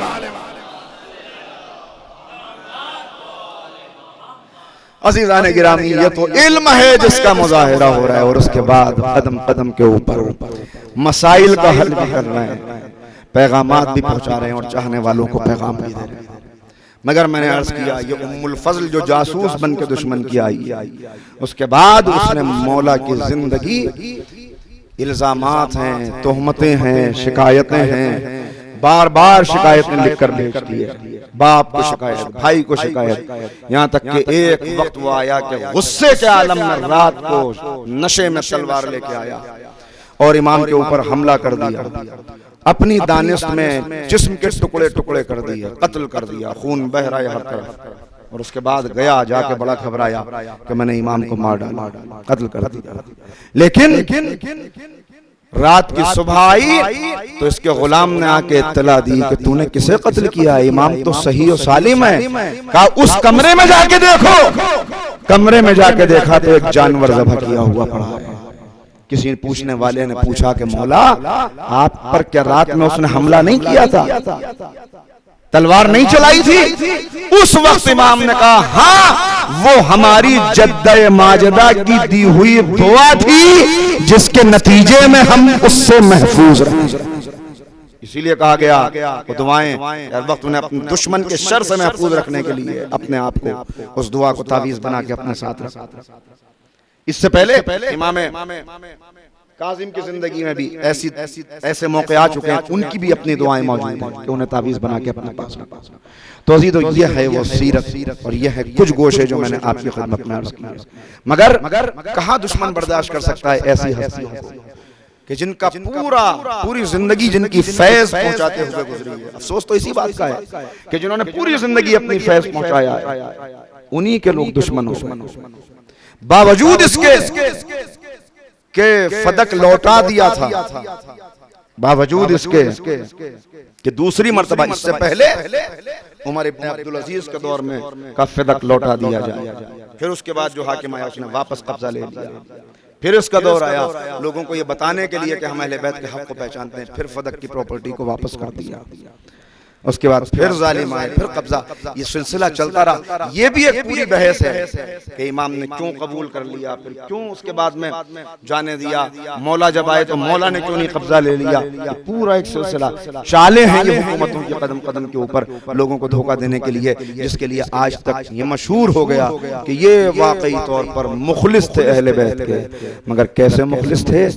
جو مخلص جنہیں مخلص بتایا جا رہا ہے ان کے خلوص کو دیکھنا ہے تو امام رضا کی زندگی کے آخری دن دیکھیے کیسے میرے امام کو لایا گیا ہے۔ میں نے عرض کیا تھا آپ کی خدمت میں کہ جب امام کو لے کے چلے ہیں مدینے سے تو عالم کیا تھا کہ امام مڑ مڑ کے روزے کو دیکھ رہے تھے، رخصت ہو کے آ جاتے اور پھر یا جدہ کہتے ہوئے پھر روزہ رسول پہ چلے جاتے، جنت البقیع میں جاتے، زیارت کر کے واپس آتے اور پھر دوبارہ رخصت ہونے کے لیے 7 مرتبہ امام رخصت ہوئے اور پھر اس کے بعد واپس گئے۔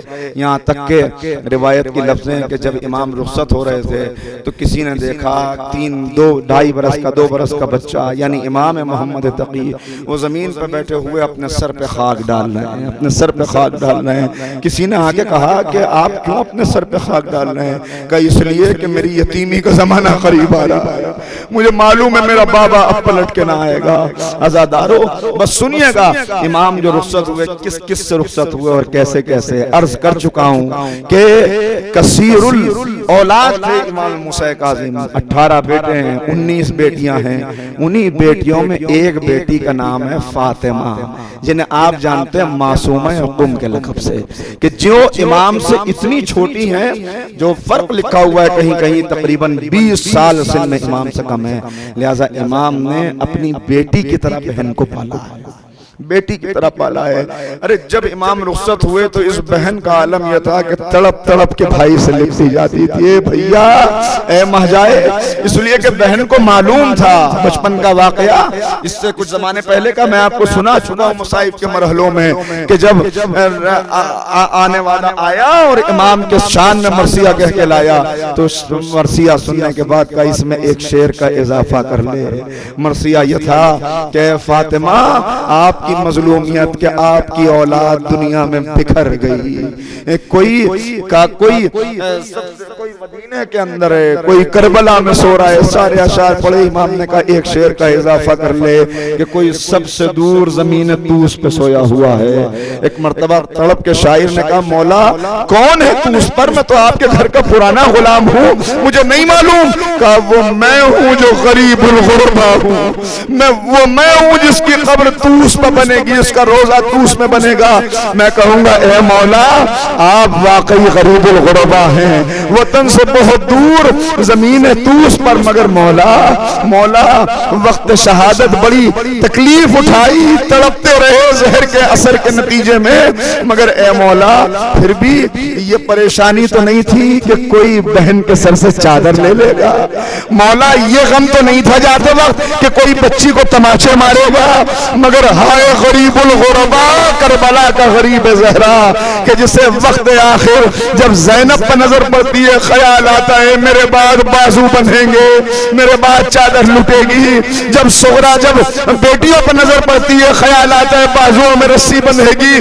جب سکینہ پہ نظر پڑی خیال آیا میرے بعد باپ کا سینہ نہ ملے گا، تماچے لگیں گے۔ یہی وجہ ہے جب سکینہ نے کہا بابا میں روکتی نہیں مگر ایک مرتبہ اور مجھے اپنے سینے پہ لٹا لیجئے، تو حسین جلتی ہوئی زمین پر لیٹ گئے اور سکینہ کو سینے پہ لٹایا، معلوم ہے اس کے بعد اسے سونا نصیب نہ ہوگا۔ ہاں زادارو بس میں نے ختم کی گفتگو، مگر اتنا سمجھ لیجئے کہ جب بہن سے بھائی کی جدائی برداشت نہ ہوئی تو روایتوں میں ہے کہ بہن بھائی سے ملنے کے لیے نکل پڑی، سفر اختیار کیا، بھیا مجھ سے تیرا فراق برداشت نہیں ہوتا۔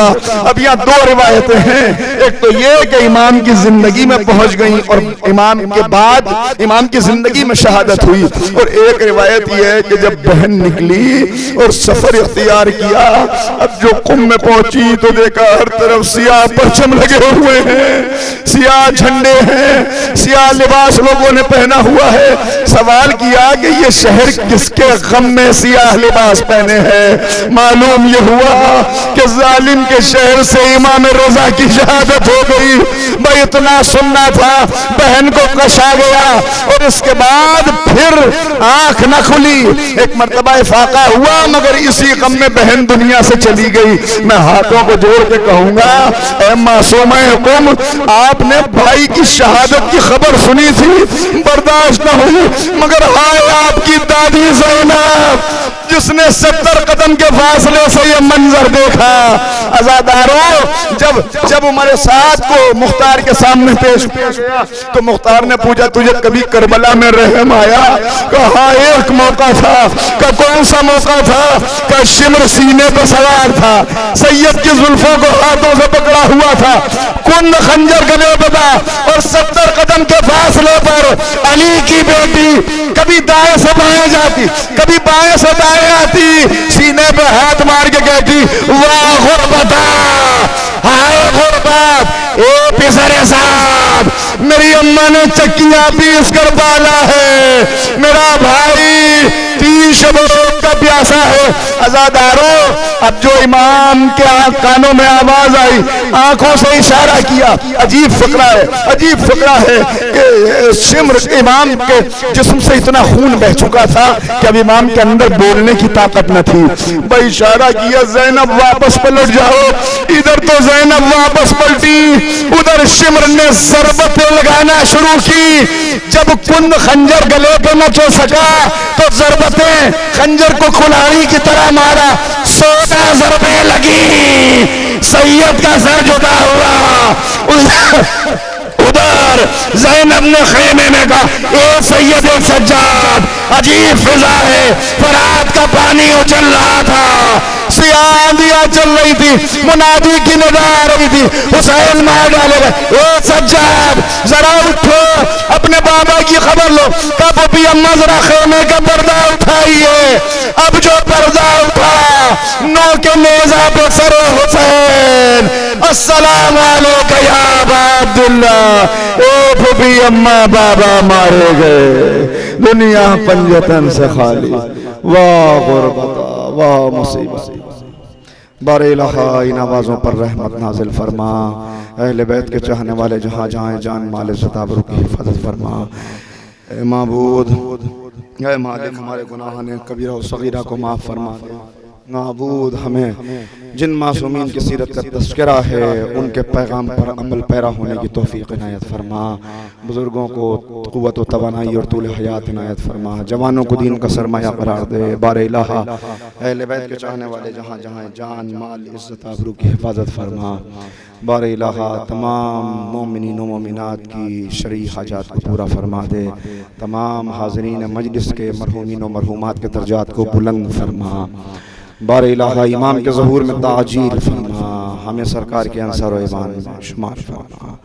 حضرات ایک مرتبہ سورہ حمد اور 3 مرتبہ سورہ توحید کی تلاوت فرما کر بانی مجلس کے والدین، بانی مجلس کے جملہ مرحومین اور اپنے اپنے مرحومین اور کل مومنین و مومنات جو دنیا سے چلے گئے ان کی ارواح کو حساب